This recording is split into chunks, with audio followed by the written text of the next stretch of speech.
जय हिंद दोस्तों। स्वागत है हमारे YouTube channel connect to exam पे। जैसा कि पुलिस की जो है पुलिस एग्जाम के लिए हम लोगों ने टेस्ट सीरीज लाया हुआ है, जिसमें हमने कुछ टाइप के टेस्ट सीरीज कर चुके हैं और कुछ बचे हुए हैं, उसको हम आगे लाए हुए हैं। तो हम अपने टेस्ट सीरीज की तरफ देखते हैं आज। और जितने भी टेस्ट सीरीज आ रहे हैं सब पिछले कई सालों में पूछे गए हैं। सभी 19 से क्वेश्चन आपके लिए आ रहे हैं, जो अभी के एग्जामों में बहुत से तेजी से पूछे जा रहे हैं। उसी टाइप क्वेश्चन को हमने ऐड किया है। तो देर न करते हुए हम चलते हैं अपने क्लास की तरफ और अपने जो है क्वेश्चन की तरफ चलते हैं। क्वेश्चन में जो है अपना पहला है क्वेश्चन आपका ये रैंकिंग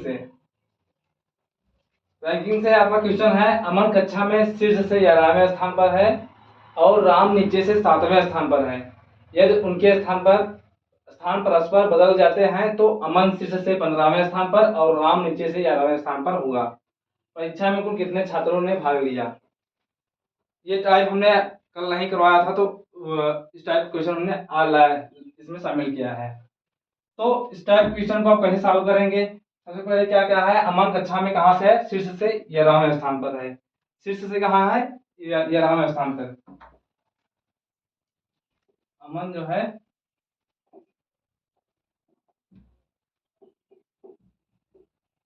कहाँ से है? शीर्ष से 11वें स्थान पर है। और राम नीचे से 7वें स्थान पर है। राम कहाँ है? नीचे से 7वें स्थान पर है। तो राम को हम कहाँ लिखेंगे? राम को नीचे से लिखेंगे। ये हमारा राम हो गए। राम नीचे से कहाँ है?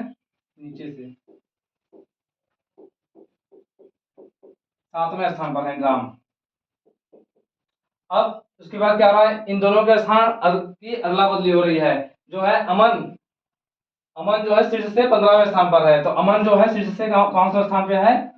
15वें स्थान पर। जो नया बदलाव हुआ, इन लोगों का स्थान बदला हुआ, तो नया जो स्थान है अमन 15वें स्थान पर चला गया और राम जो है नीचे से 11वें स्थान पर चला आया। राम नीचे से 11वें स्थान पर आया। तो स्टार क्वेश्चन जो है इसका फार्मूला होता है टोटल बराबर लेफ्ट प्लस राइट माइनस 1। ये आपका फार्मूला होता है। अब जिसका स्थान निकालना होता है उसके पिछले वाला स्थान और नया जो बदलाव किया दोनों का स्थान को जोड़ते हैं। पिछला वाला स्थान और नया स्थान जोड़ते हैं, उसमें से एक माइनस करते हैं, क्योंकि वो जो है जिसका हम ले रहे हैं वो उसको 2 बार काउंट कर रहे हैं, इसलिए उसमें से हम एक माइनस करेंगे। अब इसमें से हम चाहे अमन का स्थान को दोनों स्थान से ले लें, ये ऐसे ले लें, या फिर ये जो है इन दोनों का ऐसे का स्थान ले लें, या फिर ये इनका स्थान ले लें। दोनों का स्थान वही होगा। चाहे हम 15 7 22 में एक माइनस करें फिर भी 21 आएगा। 15 प्लस 7 माइनस 1, 15 7 22 माइनस 21। टोटल कितने लड़के थे? टोटल 21 छात्र थे हमारे। जो है टोटल 21 छात्र थे। ये हमारा ऑप्शन जो है सी सही है, 21 छात्र टोटल। अब चाहे 15 7 22 करें या फिर 11 11 22 करें, उसमें से एक माइनस करना ही पड़ेगा। एक माइनस इसलिए कर रहे हैं क्योंकि वो जो है वो आदमी को हम 2 बार काउंट कर रहे हैं, इसलिए हमें एक माइनस करना पड़ रहा है। तो अब चलते हैं अगले क्वेश्चन की तरफ। अगला क्वेश्चन है आपका, ये इस टाइप क्वेश्चन भी पूछे जाते हैं काफी, और काफी समय लगता है समझने में। ब्लड रिलेशन से ये क्वेश्चन ब्लड रिलेशन से है। तो पहले जो बोलता है उसको चिन्ह को हम लिख लेते हैं। ए हैज बी का अर्थ है ए बी का पिता है, मतलब पहले का जो संबंध है दूसरे का जो है ए, और ब्लड रिलेशन में जो है ये मेल को प्लस से डिनोट करते हैं और फीमेल को माइनस से। और अगर भाई है और भाई बहन, ये सब जो है इनके सीरीज में भाई के कैटेगरी में जितने भी आएंगे इनके जो सीरीज होगी एक सीधी में होगी। उसके बाद अगर चाचा पापा आते हैं तो इनके ऊपर वाले सीरीज में आएंगे। आपसे ऊपर है मतलब ऊपर वाले सीरीज से काउंट करेंगे।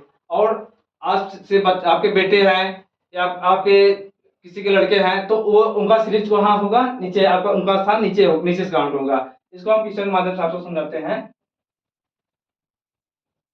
क्वेश्चन के माध्यम से समझाते हैं आपको। हम पहले कह दिया गया इसमें ए हैज बी का अर्थ है ए बी का पिता है, और ए डॉलर बी का अर्थ है ए बी के माँ है, ए एट द रेट बी का अर्थ है ए बी की पत्नी है, और ए बराबर बी का अर्थ है ए बी का भाई है। तो हमसे जो क्वेश्चन पूछा गया है P at the rate Q dollar U बराबर R percentage S has B, इनका जो है ये क्वेश्चन दिया गया है और इसमें पूछा है पी का एस से क्या संबंध है। तो पहले हम जो है इसको हम जो सीरीज दिया गया है इसको पहले हम लिखते हैं P at rate Q, P at rate को जो अर्थ है पी ए बी की पत्नी है, मतलब पी क्यू की पत्नी है, पी का संबंध क्यू से है, पी जो है पत्नी है, पत्नी के लिए हम आयस करेंगे क्यू की, और पत्नी के लिए हम बराबर से डिनोट करते हैं। और दिया गया है Q dollar you, Q dollar you में डॉलर का इसमें अर्थ है जो है मतलब क्यू माँ है यू की, क्यू माँ है यू की, इसमें जो है एक डॉलर भी है, ए माँ है बी की, उसी प्रकार क्यू डॉलर है क्यू माँ है यू की। तो ये माँ है तो मतलब इसका इसे माइनस से होगा, ये माँ हो गई और ये पत्नी हो गई।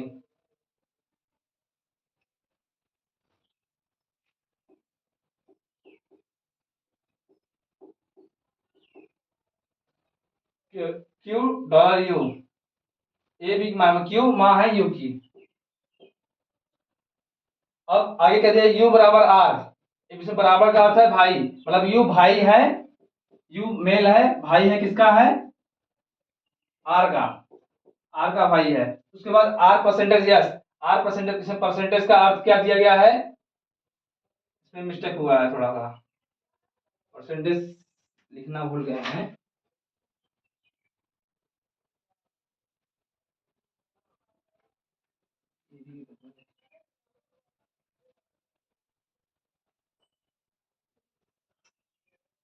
ये क्वेश्चन मिस्टेक मिस्टेक हो गया है, इसको हम आगे चलते हैं छोड़ करके। अगला जो क्वेश्चन दिया गया है आपका 20 फरवरी 22 से 2022 होगा, 2020 20 फरवरी 2020 से 15 अप्रैल 2020 तक दोनों को मिलाकर दिनों की कुल संख्या पूछा गया, कुल दिनों की संख्या पूछ गया है कितना, फरवरी और मार्च, फरवरी और अप्रैल के बीच में। तो 20 फरवरी मतलब फरवरी जो है 2020 चल रहा है, ये लीप वर्ष है, मतलब 20 फरवरी आपका बीत चुका है, बचे कितने हैं 19 दिन, 9 दिन बचे हुए हैं फरवरी के 9 दिन, क्योंकि ये फरवरी लीप वर्ष है तो 29 दिन का होगा, जिसमें 29 दिन में 20 दिन बीत चुका है, 9 दिन बाकी बाकी है, तो बाकी जो है उसको लिखेंगे। फरवरी का 9 दिन है, मार्च जो है 31 का होता है, मार्च को हम पूरा 31 लिख लेते हैं इसमें, क्योंकि इसमें टोटल दिनों की संख्या पूछा गया है। और उसके बाद क्या पूछा है 15 अप्रैल हम पूरा लिखेंगे इसको, अप्रैल का जो है 15 अप्रैल पूरा लिखेंगे। अब सभी को हम ऐड कर देंगे, 31 9 40 10 50 5 55, टोटल कितने दिन हुए आपके 55 दिन, कितने से कितने दिन के लिए 20 फरवरी से 15 अप्रैल के बीच में 55 दिन, जो आपका ऑप्शन बी सही है। इसको आप ऑप्शन से भी मैच ऑप्शन से भी मतलब और छोटे से हल कर सकते थे, जैसे आप विषम दिन निकालते हैं 7 से डिवाइड करते हैं, उसी प्रकार 55 से 7 से डिवाइड करते हैं तो 7 और 56 7 से 49, और 6 विषम शेष दिन बचता, शेष दिन, और आपके ऑप्शन में 7 से डिवाइड करते हैं जो जिसमें 6 दिन शेष बचता वही आपका ऑप्शन सही रहता। तो इसमें जो आपका 55 दिन है, कुल मिलाकर 55 दिन आपका आंसर आया इसका। चलते हैं आगे अगले क्वेश्चन की तरफ। इसमें आपका दिया गया है एनालॉजी से, इसमें है आपका क्वेश्चन, उस विकल्प का चयन करें जो तीसरे शब्द से उसी प्रकार संबंधित है जिस प्रकार दूसरा शब्द पहले से संबंधित है, मतलब इसका संबंध जो इससे है उसी प्रकार इसका संबंध किससे है, ये ऑप्शन आपके 4 दिए गए हैं। तो आप जानते हैं आपने जीएस में पढ़ा होगा कि जो बांग्लादेश की जो राजधानी है क्या होती है, ढाका होती है, बांग्लादेश की राजधानी ढाका होती है। उसी प्रकार न्यूजीलैंड की राजधानी क्या है, न्यूजीलैंड की राजधानी क्या है, तो आप लोगों को पता होगा, नहीं पता होगा तो हम बताते हैं आपको। ऑप्शन से हम देखते हैं सिडनी और मेलबर्न, आपने सुना होगा ऑस्ट्रेलिया का नाम। ऑस्ट्रेलिया जो है, ऑस्ट्रेलिया के शहरों का नाम है ये ऑस्ट्रेलिया के 2 शहर हैं। ये ऑस्ट्रेलिया के 2 शहर हैं। और कैनबरा, कैनबरा जो है ऑस्ट्रेलिया की राजधानी है। ये ऑस्ट्रेलिया की राजधानी कैनबरा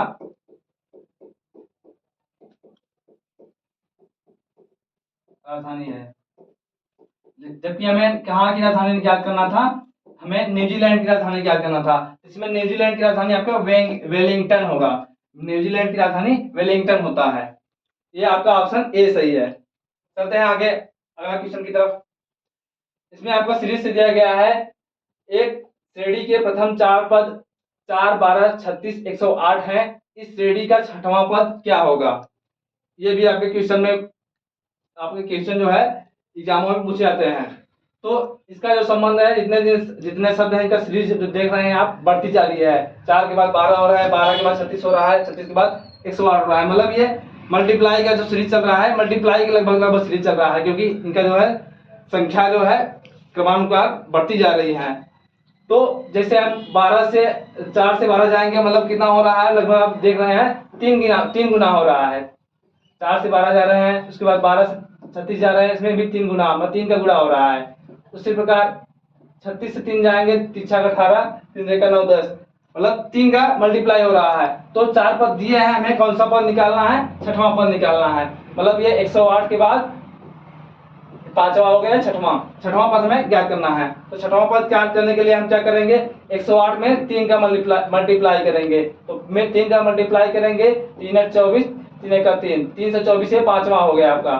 अब 324 में फिर से 3 का गुणा करेंगे, 324 में 3 का गुणा करेंगे, 3 चौक 12, 24 या 72 और 3 का 9, 972। जो आपका जो है 6वां सीरीज आया है, 6वां पद है 972 है, जो आपका ऑप्शन बी सही है। ये जो है क्वेश्चन इस तरीके से आपका सॉल्व होगा। चलते हैं हम अगले क्वेश्चन की तरफ। इसमें आपका दिया गया है कूट भाषा से। तो इसमें आपका क्वेश्चन है एक निश्चित कूट भाषा में अंग्रेजी वर्णमाला के अक्षरों को उनके वर्णमाला क्रम, जैसे ए को एक, हमने आपको कोडिंग डिकोडिंग बताया था कि अल्फाबेटिक कोडिंग ए से स्टार्ट होता है जेड तक, जो है ए का 1 होता है और जेड का 26 होता है। तो उसी प्रकार बताया है जो अक्षरों की कोडिंग है ए से लेकर जेड तक जो कोडिंग होता है वही रहेगा, 1 से 26 तक कोडबद्ध किया जाता है। हालांकि यदि किसी व्यंजन के ठीक बाद एक स्वर आता है और उसके ठीक पहले भी एक स्वर आता है, तो इसे 77 लिखेंगे। 77 के रूप में कूटबद्ध किया जाता है। तो उसी कूट भाषा में वाइटन के लिए क्या कूट होगा? इसमें बोला गया आपका जो है वर्ड दिया गया है कि अगर कोई वर्ड ऐसा आ रहा व्यंजन है जो कि उसके पहले का जो है पहले का वर्ड अगर स्वर है, उसके बाद का भी वह स्वर है, तो उनका जो कोड होगा 77 होगा। तो देखते हैं ये हम क्वेश्चन को देखते हैं वाइटन में। वाइटन में आपका कौन कौन सा है? ये ई है आपका स्वर है, लेकिन इसके आगे और पीछे क्या है? स्वर नहीं है। ये हमें क्या है? व्यंजन के ठीक बाद, तो व्यंजन का देखना था हमें। तो व्यंजन इसके आगे स्वर तो नहीं है। इसके आगे देखते हैं टी के, देखते हैं टी के आगे जो है ई और आई दोनों स्वर हैं, बाकी टी व्यंजन है। तो इसमें क्या बोला है? इसके व्यंजन का जो दोनों के बीच में रहेगा तो कोड 77 होगा, उसका कोड 77 होगा, और बाकी अल्फाबेटों का वही रहेगा। तो सबको हम कोडिंग करते हैं। डब्ल्यू का होता है 23, आप जानते हैं। एच का होता है 8 और आई का 9 और टी का आप 77, आपको 77 करना ही करना है, और ई का 5 होता है, एन का 14। आप ऑप्शन से मैच कर लीजिए, जो ऑप्शन सही है आपका 23, 8, 9, 77, 514। आपका ऑप्शन चौथा ऑप्शन आपका सही है। इसमें से इनका जो है कूटबद्ध को डिकोडिंग, जो कोडिंग था, कोडिंग को डिकोड करके हमें जो वर्ड मिला 23, 89, 77, 514, ये हमारा ऑप्शन डी सही था। चलते हैं हम अगले क्वेश्चन की तरफ। अब ये है आपका कथन एवं निष्कर्ष। कथन एवं निष्कर्ष से आपके एग्जाम में लगभग 1 क्वेश्चन 2 क्वेश्चन आना तय हो, कोई भी एग्जाम है तो उसी के लिए हमने ये आपका क्वेश्चन है। कथन हमें 3 कथन दिए गए हैं, कुछ स्केच पेन है, कुछ पेंसिल मार्कर है, सभी इंक पेन मार्कर हैं। तो हम इसको पहले हम इसको इसका बना लेते हैं डायग्राम। पहला आपका कथन है कुछ स्केच पेन इंक पेन है, तो हम इस पहले स्केच पेन को बना लेते हैं। ये आपका स्केच पेन है, कुछ स्केच पेन है, मतलब ये पूरा नहीं आधा होगा, आधा को है कुछ स्केच पेन इंक पेन है, ये इंक पेन है।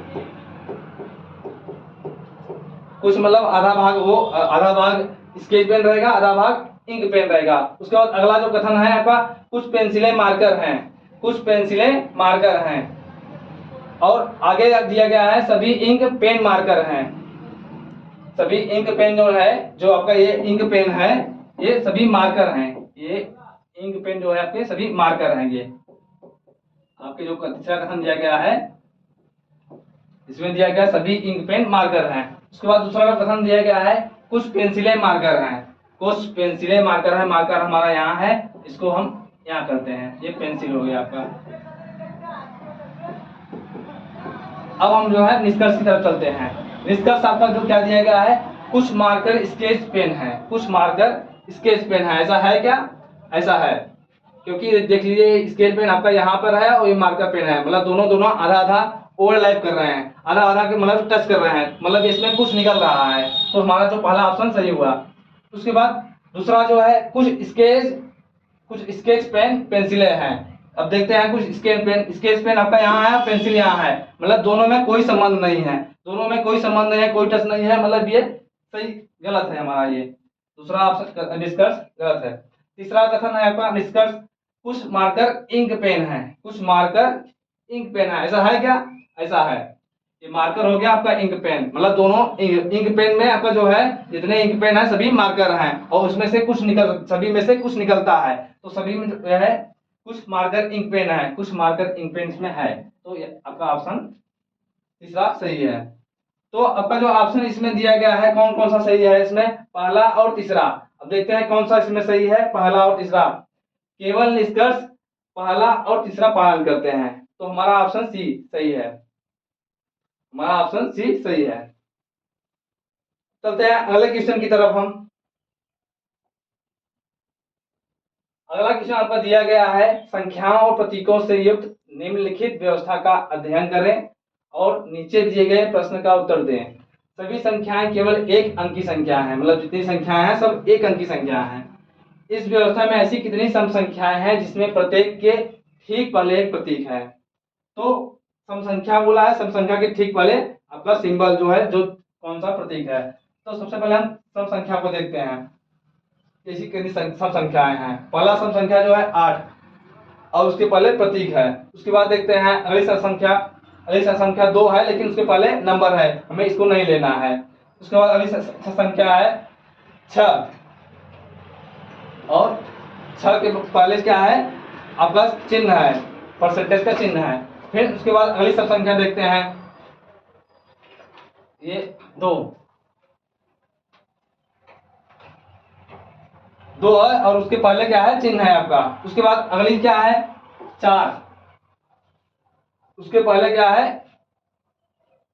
प्रतीक है। देख लीजिए कितना हुआ टोटल, गिन के लिए 1 2 3 4, टोटल ऐसी कितनी संख्या है, सब संख्याएं हैं जिनके पहले सिंबल है। ऐसी सब संख्या ऐसी जो संख्याएं हैं 4 है। हमारा ऑप्शन ए मैच कर रहा है, ए सही है। इसमें 4 ऐसी संख्याएं हैं जिसके पहले सिंबल है। अब चलते हैं अगले क्वेश्चन की तरफ। अगला क्वेश्चन आपका डायरेक्शन से दिया गया है, और डायरेक्शन में आपका क्वेश्चन है प्रतीक अपने घर से स्कूल जाने के लिए चलना शुरू करता है। वह दक्षिण की ओर 100 मीटर चलता है, फिर पश्चिम की ओर मुड़ता है और 50 मीटर चलता है, फिर वह दाईं ओर मुड़ता है और 50 मीटर चलता है, और अंत में वह अपनी दाईं ओर मुड़ता है और 100 मीटर चल के स्कूल पहुंच जाता है। तो इसमें स्कूल से उसका घर किस दिशा में है? इसमें स्कूल से उसके घर की दिशा पूछा है। तो इसको सॉल्व करने के लिए सबसे पहले क्या करेंगे, अपना नोट्स में उत्तर दक्षिण जो है चिन्हित करने के लिए लिख लीजिए। अब इसमें जो है आपके नोट्स में जो उत्तर होगा ऊपर की तरफ होगा, आपके नोट्स में ऊपर तरफ होगा, और वेस्ट जो है बाईं साइड होगा और ईस्ट दाएं साइड। तो हम चलते हैं अपने क्वेश्चन की तरफ। पहले प्रतीक अपने घर से स्कूल जाने के लिए चलना शुरू करता है, वह दक्षिण की ओर चलता है। तो हमारा जो स्टार्टिंग पॉइंट ये है, आपका उनका होम है, वहां से कहाँ चलते हैं? दक्षिण तरफ। कितना चलते हैं? 100 मीटर। 100 मीटर दक्षिण तरफ चले हैं। उसके बाद क्या चलते हैं? फिर पश्चिम की ओर मुड़ते हैं। पश्चिम आपका किधर है? इधर साइड है, तो पश्चिम की तरफ मुड़ते हैं। कितना चलते हैं पश्चिम की साइड? फिर 50 मीटर चलते हैं। तो यहाँ से पश्चिम साइड 50 मीटर चले हैं। उसके बाद कहाँ चलते हैं? यहाँ से दाएं जाएंगे। दाएं मतलब ऊपर की तरफ जाएंगे। दाएं कितना जाए हैं? 50 मीटर जाएंगे। दाएं 50 मीटर जाए हैं। और उसके बाद क्या है? अंत में वो अपने दाएं मुड़ता है और 100 मीटर चलता है। अब यहाँ से कहाँ दाएं मुड़ेंगे? दाएं अर्थात पूरब की तरफ जाएंगे। आप कितना जाएंगे? 100 मीटर जाएंगे। तो 100 मीटर मतलब 50 मीटर ये चलेंगे, इसके बराबर हो जाएगा, और 50 मीटर इसके आगे जाएंगे, मतलब 100 मीटर टोटल चल रहे हैं। यहाँ से इनका जो है स्कूल यहाँ मिल गया है। अब क्या पूछा है? स्कूल से उसका घर किस दिशा में है, न कि उसके घर से उसका स्कूल को पूछा गया है। तो स्कूल से उनके घर का जो दिशा है ये है। अब ये है मतलब आपका जो दिशा है, ये डायरेक्शन और डिनोट कर रहा है उत्तर और पश्चिम के बीच में है, मतलब उत्तर पश्चिम जो आपका ऑप्शन है बी, उत्तर पश्चिम जो आपका ऑप्शन बी सही है। इसमें जो इनके स्कूल से उनका घर उत्तर पश्चिम की तरफ है, तो आपका ऑप्शन जो है बी सही हुआ। चलते हैं हम अगले क्वेश्चन की तरफ। अगला क्वेश्चन आपके जो है कैलेंडर से दिया गया है, और इसमें दिया गया है आपका, यदि 8 मार्च 2013 को बुधवार था तो 8 मार्च 2014 को सप्ताह का कौन सा दिन था। तो इस टाइप का क्वेश्चन क्या हमने बताया था, कोई भी साधारण वर्ष हो उसका प्रथम दिन और उस वर्ष का अंतिम दिन समान होता है। और इसमें क्या पूछा गया है? साधारण वर्ष है 2013 और 2014 भी साधारण वर्ष है, और 2013 के बाद 2014 का जो है मार्च में पूछा गया है, तारीख समान है, लेकिन बस वर्ष में बदलाव हुआ है। अर्थात जो है हमें एक दिन आगे जाना पड़ेगा, क्योंकि जो है साधारण वर्ष से हम एक दिन जो अगले वर्ष में जाएंगे तो उसमें एक दिन की बढ़ोतरी होती है। तो बुधवार आपका 2013 का है, 2013 से एक दिन आगे जाएंगे, मतलब बुधवार है, बुधवार से एक दिन आगे जाएंगे, आपका जो होगा गुरुवार। अर्थात आपका जो है 8 मार्च 2014 को कौन सा दिन होगा? गुरुवार। जो आपका ऑप्शन डी सही है इसमें, गुरुवार। इसे हमने एक इसलिए ऐड किया क्योंकि ये साधारण वर्ष था, साधारण वर्ष के प्रथम और अंतिम दिन समान होते हैं, और हमें अगले वर्ष में जाना था, उसमें हमने एक दिन को जोड़ दिया है, तो यही एक दिन की बढ़ोतरी हुई बुधवार से गुरुवार। फिर चलते हैं अगले क्वेश्चन की तरफ हम। ये हमारा क्वेश्चन था आज का, जो आपके पिछले कई सालों से पूछे जा रहे हैं आपके यूपी पुलिस और अन्य एग्जामों में। तो कैसा लगा आपका ये क्लास, और हमें कमेंट में जरूर बताइएगा। हमारे चैनल कनेक्ट टू एग्जाम को जितना हो सके उतना शेयर करें और लोगों से बोले सब्सक्राइब करें। और ऐसे ही अपने जितने भी यूपी पुलिस जो है जुड़े हुए हैं, जितने भाई बंधु लोग तैयारी कर रहे हैं, सभी से बताइए हमारे जो है टेस्ट सीरीज चल रही है हमारी यूपी पुलिस की, और हमारे लोगों को कनेक्ट कीजिए कनेक्ट टू एग्जाम, और लाइक सब्सक्राइब करना एकदम ना भूलें। धन्यवाद।